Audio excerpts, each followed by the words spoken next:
आज आपण बनवणार आहोत गवारच्या शेंगाची रस्सा भाजी। अशा प्रकारे रस्सा भाजी बनवली तर सगळेच आवडीने खातील। चला तर आता भाजी बनवायला घेऊया। त्यासाठी सगळ्यात पहिले आपल्याला हे शेंगा तोडून घ्यायचे आहे। हे बघा, अशा प्रकारे हे देठाची साईड काढायची आणि एक मोठी शेंग असेल तर त्याच्या दोन करायच्या आणि ह्या शिरा पण काढून घ्यायच्या।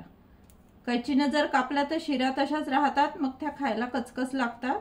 त्यामुळे अशा प्रकारे हे सगळ्या शेंगा हातानेच अशा साफ करून घ्यायच्या। हे बघा, अशा प्रकारे मी सगळ्या शेंगा तोडून घेतल्या। मी इथे 1 पाव शेंगा घेतलाय। हे 4 जणांना पुरतील एवढे होतात। चला आता आपल्याला याच्यासाठी एक छोटस वाटण तयार कर। आता इथे मी 2 चम्मच सुको खोबरं घेतलंय। माझ्याकडे हे किसलेलं खोबरं आहे। तुकडे असले तर ते पण घेऊ शकतात, छोटे छोटे तुकडे कापून घ्यायचे। 7-8 लसूण पाकळ्या घेतलाय। एक छोटासा आल्याचा तुकडा घेतलाय अर्धा इंच।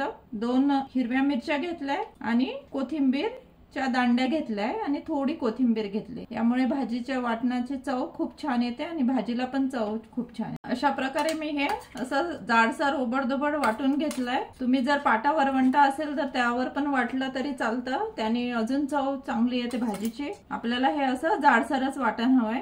आता मी इथे एक कढाई घेतली आहे, त्यात एक छोटा चम्मच तेल घालायचं आणि हे जे आपण शेंगा घेतल्या तोडलेल्या त्या टाकायच्या।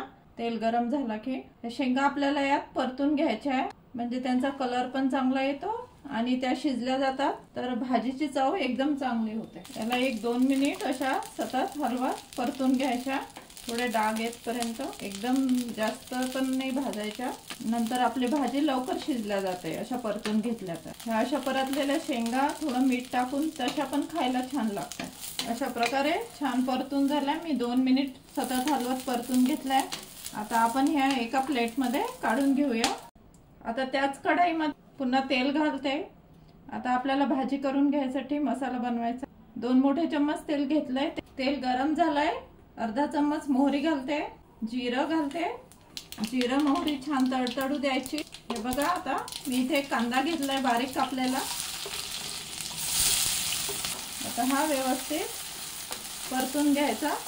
हे बघा, थोडा कांदा परतला गेलाय। एकदम आपल्याला ब्राऊन कलर नाही करायचा आहे, थोडा ट्रान्सपरंट करायचा आहे। हिंग घालते, कारण गवार शेंगा थोड्या पचायला जड असतात आणि आपण जे वाटण केलंय मगाशी ते घालते। हे वाटण आपण कच्चच वापरलंय, त्यामुळे हे आपल्याला व्यवस्थित छान कलर बदलपर्यंत परतून घ्यायचंय, तेल सुटतपर्यंत। आता आपण सुके मसाले घालूया। अर्धा चम्मच हळद घालते, 1 चम्मच लाल तिखट, गरम मसाला अर्धा चम्मच आणि धने पावडर 1 चम्मच। आता हे परतून घ्यायचे 1 मिनिट। अर्धा चम्मच जिरे पावडर घालते। मी वाटणात जिरं घातलं नाही, म्हणून वाटणात जर जिरं घातलं तर जिरे पावडर घालायची नाही। आता आपले मसाले व्यवस्थित परतले गेले। इथे मी एक टोमॅटो घेतलाय, बारीक कापून घेतलाय, ते घालते आणि मीठ घालून घेते। आता हे आपल्याला व्यवस्थित एकदा मिक्स करून टोमॅटो शिजून घ्यायचे।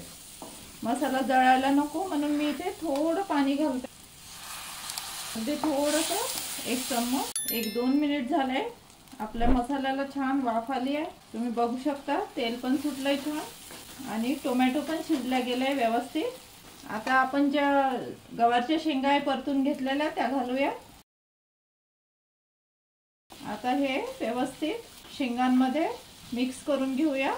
अशा प्रकारे जर गवारच्या शेंगाची भाजी केली ना, रस्सा भाजी, दुसऱ्या भाज्या करायची पण आवश्यकता नाही। भाकरी सोबत, चपाती सोबत, भातासोबत, कोणी पाहुणे वगैरे आले तेव्हा पण आपण अशा प्रकारे भाजी बनवू शकतो। आता हे बघा, 1 मिनिट झालाय परतून। आता मी इथे गरम पाणी करायला ठेवलेलं ते घालते। केव्हा पण गरम पाणी घालायचं, त्यामुळे रस्सा पण छान येतो आणि भाज्या लवकर शिजल्या जातात। मी 1 ग्लास एवढं पाणी घातलंय, कारण की आपल्याला शेंगा थोड्या अर्ध्या शिजलेल्या आहे, अर्ध्या शिजायच्या आहे, तर पाणी लागेल। तुम्ही हवा तसा पातळ दाट करू शकता आणि सुकी जर भाजी बनवायची असेल तर ह्याच भाजीला पाणी कमी घालायचं, तर आपली सुकी भाजी तयार होते। थोडी कोथिंबीर घालते आणि हे शेंगा शिजवून घेते। आता 5 मिनिट वाफ काढून घेते। अशा प्रकारे बघता क्षणीच खावीशी वाटेल अशी चटपटीत चटकदार गवारच्या शेंगाची रस्सा भाजी तयार आहे। एकदा अशा प्रकारे नक्की करून बघा। माझी ही गवार शेंगाची भाजीची रेसिपी आवडल्यास लाईक करा, शेअर करा, कमेंट करून कळवा की कशी वाटली ते। आणि अजूनपर्यंत माझ्या चॅनलला सबस्क्राईब केलं नसेल तर प्लीज सबस्क्राईब करा। असाच एक नवीन व्हिडिओ घेऊन भेटूया पुढल्या आठवड्यात। धन्यवाद।